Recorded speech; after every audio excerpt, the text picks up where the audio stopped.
Maggie was just a teenager. Her family sent her away. She was alone and frightened. She carried a secret she never chose. In 1943, she gave birth. It was at Tuam Mother and Baby Home. She would never see her baby again. At the time, the Catholic Church shaped Irish society.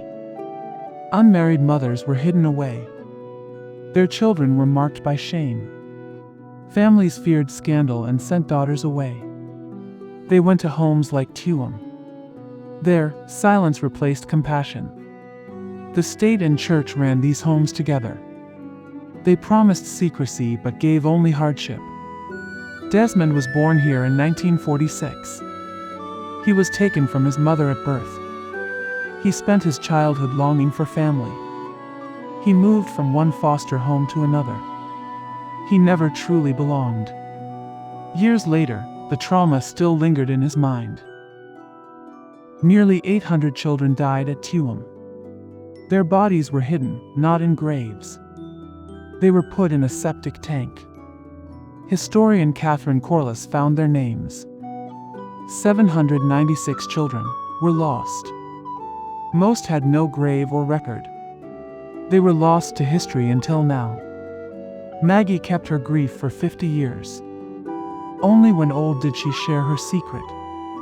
She lost a daughter and carried pain. Today, her daughter Annette comes here. She still searches for answers.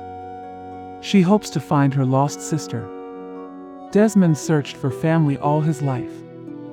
He died in America. He died one day before Ireland apologized. The government finally admitted its role. They said sorry to mothers and children. Desmond's search for justice was never fulfilled. What happened at Tuam was not alone. Across Ireland, many homes had tragedies. Nearly 9,000 children are believed dead.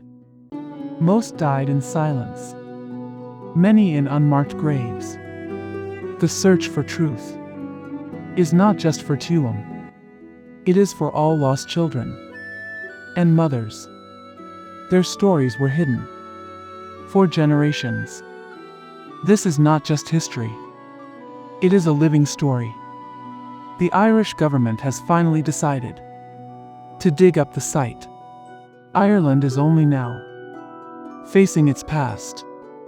Please support our voice against injustice. Subscribe to Sarbon History for more stories.